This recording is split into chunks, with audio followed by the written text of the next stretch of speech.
Hare Krishna, Radhe Radhe. Welcome back to my प्यारी Shrimati Radha Rani channel. तो हम इसमें पढ़ रहे हैं रूपार लीला अमृत भाग 1 और अध्याय हमारा चल रहा है 13, जिसका नाम है बटलर पेंसिल्वानिया प्रथम परीक्षण की भूमि। तो चलिए चलते हैं अपने अध्याय की तरफ और सुनते हैं आगे क्या है।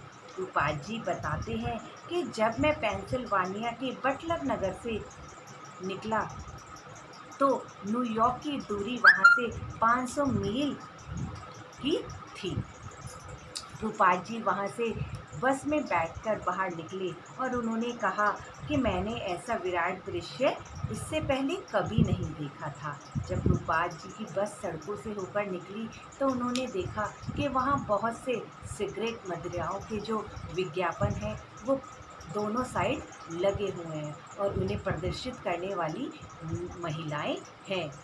रूपाल जी सोचते हैं कि मैं इससे विपरीत दिशा में उन्हें शिक्षा देने के लिए वहाँ आया हूँ। क्या वे उसे सुन पाएंगे, क्या समझ पाएंगे? जब अंत में बस अपने गंतव्य पर पहुँची तो वहाँ पर जो है गोपाल अग्रवाल खड़े थे रूपाल जी को ले जाने के लिए। और रूपाल जी को देखते ही उन्होंने हाथ जोड़कर उन्हें प्रणाम करा और नमस्कार कहते हुए स्वामी जी आपका स्वागत है ऐसा बार बार कहा।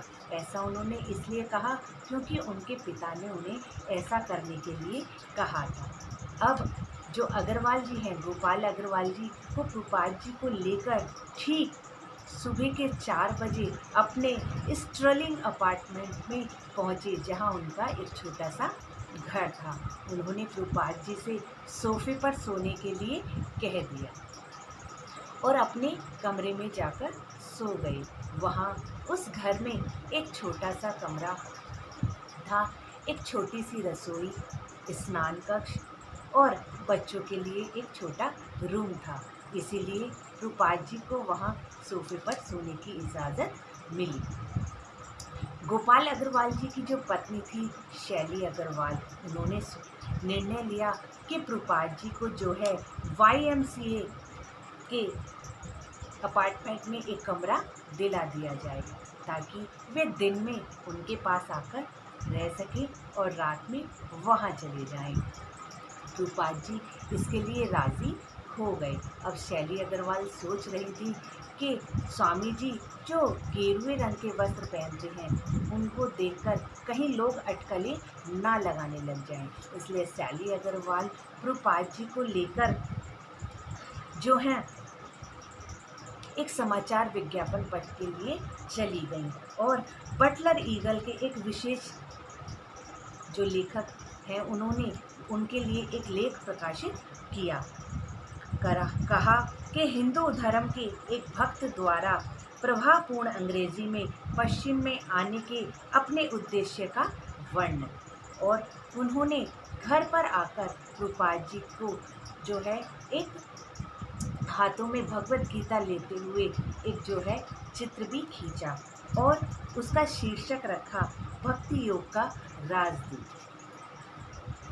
इधर जो रूपाल जी हैं उन्होंने अनुरोध किया श्रीमान अग्रवाल जी से कि वे रात को लोगों को अपने घर आने की अनुमति दें जो 9 बजे तक उनसे वार्तालाप कर सकें। इसके लिए शैली अग्रवाल और गोपाल अग्रवाल राज़ी हो गए। शैली बताती हैं कि जब लोग उनके घर आने लगे तो वे नितांत बद्धजीवी वर्ग के लोग थे।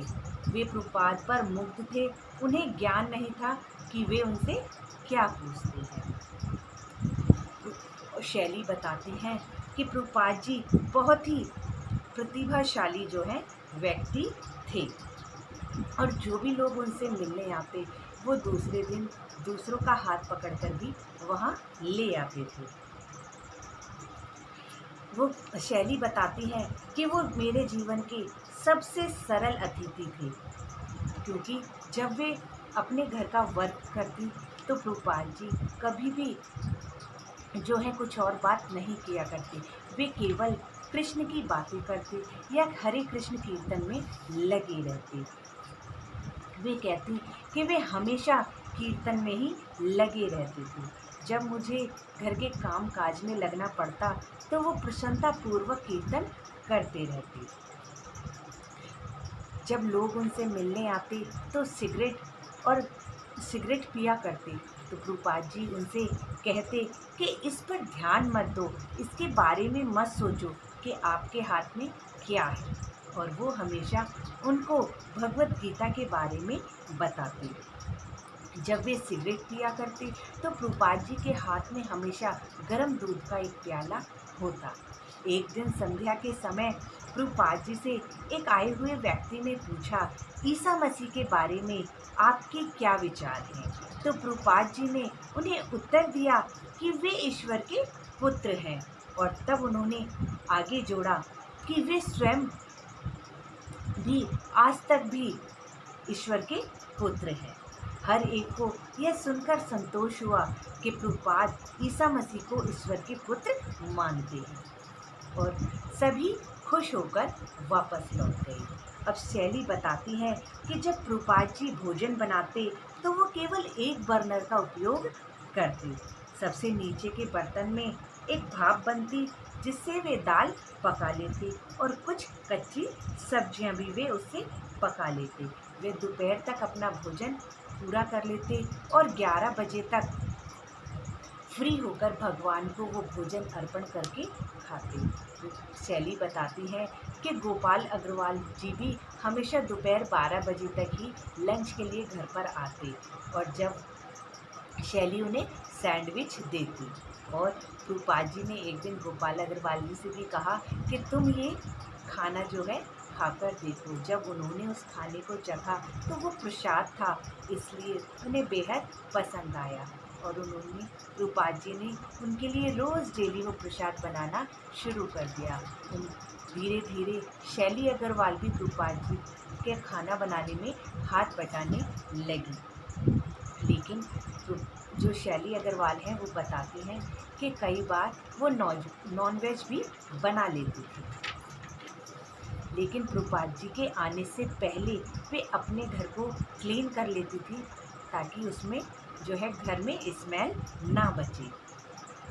अब स्वामी जी जो है रोज़ डेली गीता पर लोगों को उन्हीं के घर में जो है पाठ कराते थे, लेकिन अब स्वामी जी आगे बढ़ रहे थे, इसलिए स्वामी जी ने पेंसिल्वानिया के हरमन में वाई और सेंट फाइडनेस सेमिनरी कॉलेज में भाषण दिया।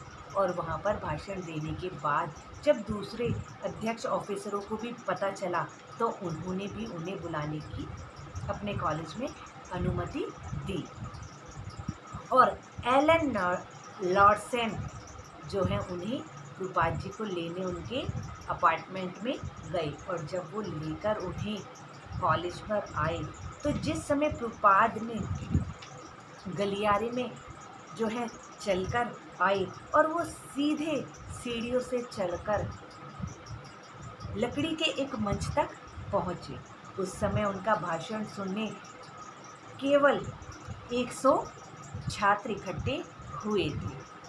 वे पालथी मारकर बैठ गए और आंखें मूंदकर कोमल स्वर में उन्होंने हरे कृष्ण गाना शुरू किया। हरे कृष्णा कृष्णा कृष्णा हरे हरे, हरे राम राम राम हरे हरे। और वो इसे गाते रहे। इसके बाद उन्होंने वहाँ गीता पर जो है व्याख्यान दिया, और ये 50 मिनट तक चलता रहा। इसके बाद प्रश्न उत्तर हुए और फिर ये जो है कक्षा समाप्त हो गई।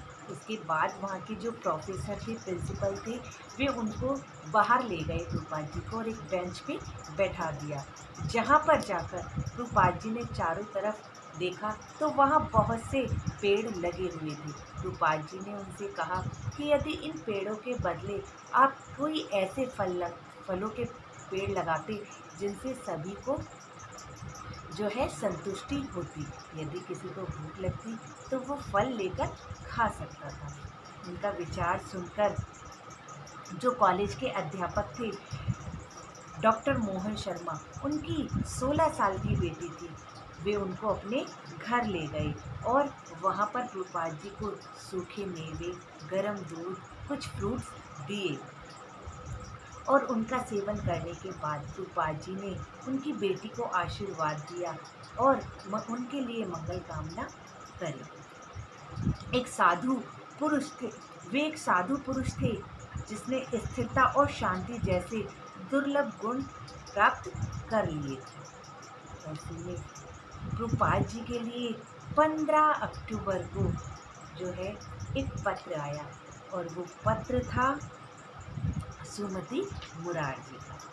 क्योंकि प्रभुपाद जी की तबीयत खराब हो चुकी थी पहले, लेकिन जैसे ही सुमति मुरारजी को पता चला तो उन्होंने प्रभुपाद जी को एक पत्र लिखा और उसमें लिखा कि भगवान बाल कृष्ण से मेरी प्रार्थना है कि वे आपको अभिष्ट शक्ति दें, जिससे आप श्रीमद् भागवत का संदेश लोगों तक पहुंचा सकें। आपको वह बीमारी से पूर्णतः स्वस्थ होने तक रुकना चाहिए और अपना लक्ष्य प्राप्त करने के बाद ही वापस आना चाहिए। इतना सुन के प्रभुपाद जी को बहुत ही खुशी मिली कि उनकी शुभ चिंतक हैं जिन्हें उनकी फिक्र है और वो उनसे आग्रह कर रही हैं कि जब तक कार्य पूर्ण ना हो जाए जब तक वापस नहीं आइएगा। प्रभुपाद जी को वहाँ लगभग बटलर में 1 महीना हो चुका था और प्रभुपाद जी को वापस जाने में केवल 1 महीना शेष था। इसलिए अब प्रभुपाद जी आगे जाने की सोच रहे थे और उन्होंने न्यूयॉर्क जाने का फैसला किया। श्रीमती जो अग्रवाल है, शैली अग्रवाल, वो बताती हैं कि 1 महीने में स्वामी जी को सचमुच वो चाहने लगी थी, एक पिता की तरह, क्योंकि प्रभुपाद जी उन्हें पिता की तरह स्नेह करते थे। और अब वे सोच रही थी कि स्वामी जी जब चले जाएंगे या कहीं जाएंगे तो वो कैसे रहेंगे। अब लेकिन वो समय जो है आ गया था। शैली बताती हैं कि मुझे वो रात याद है जब वे 2 बजे प्रातः विदा हो रहे थे। मुझे याद है कि मैं वहाँ तब तक बैठी रही जब तक स्वामी जी जो हैं, स्वामी जी को जो गोपाल हैं वो बस तक चढ़ाकर वापस नहीं आ गए। गोपाल ने कुछ रेजगारी प्रभुपाद जी को दी और कहा कि ये जहाँ पर भी आप स्नान करें या किसी और चीज़ के लिए जाएं तो ये सिक्का वहाँ डाल दीजिएगा और फिर उसका जो है उपयोग कर लीजिएगा। क्योंकि शैली अग्रवाल और गोपाल अग्रवाल जानते थे कि प्रभुपाद जी दिन में 2-2, 3-3 बार स्नान करते हैं, इसलिए उन्होंने उनके लिए ये पूरा प्रबंध कर दिया था। सन्यासी के रूप में प्रभुपाद को एक स्थान पर रहने और फिर उसे छोड़कर दूसरे स्थान को जाने का अभ्यास पूर्ण रूप से था। एक भिक्षु प्रचारक, धर्म प्रचारक के रूप में उन्हें बटलर YMCA का शांत जीवन परित्याग करने में किसी प्रकार की जो है कठिनाई नहीं हुई। उन्हें उस घरेलू आवास से कोई आसक्ति नहीं थी जहां वे भोजन बनाया करते थे, जहां वो शैली अग्रवाल और गोपाल अग्रवाल जी के पास रहा करते थे। वे कहते हैं कि कृष्ण का सच्चा भक्त होने के नाते वे अपने आप को कृष्ण भावनामृत के वितरण का एक साधन बनाना चाहते थे और उन्हें प्रसन्नता थी कि अमेरिका में भारतीय शाकाहारी भोजन की आवश्यकताएं जो हैं, आवश्यक वस्तुएं मिल सकती थी और लोग उनकी अंग्रेजी समझ भी सकते थे। इसलिए वे अपने इस कृष्ण भावनामृत आंदोलन को आगे बढ़ाने के लिए जा रहे थे। उन्हें इसका भी पता चल गया था कि इधर उधर दिए गए एक भाषण का महत्व सीमित था और यद्यपि वहाँ के जो जड़बद्ध धर्मों की ओर से उनका विरोध होगा तो वे उससे भी सुलट लेंगे, किंतु व्यक्तिगत रूप से वहाँ के लोग उनका भाषण सुनने में रुचि रखते थे, क्योंकि ऐसे शिक्षा कभी भी किसी और ने उन्हें नहीं दी थी। तो इसी के साथ ये अध्याय समाप्त होता है। हरे कृष्णा। ये अध्याय आपको कैसा लगा आगे ज़रूर बताइएगा। और ये भी बताइए साथ में कि ये कथा आपको कैसी लग रही है, ताकि मैं इस कथा को जारी रख सकूं। मेरे चैनल को लाइक कीजिए, सब्सक्राइब कीजिए और शेयर ज़्यादा से ज़्यादा कीजिए, ताकि सभी लोगों तक कृपाल लीलामृत का जो आनंद है वो पहुंच सके और सभी इस कृपाल लीलामृत से जुड़ सके। आप सभी का धन्यवाद। हरे कृष्णा, राधे राधे।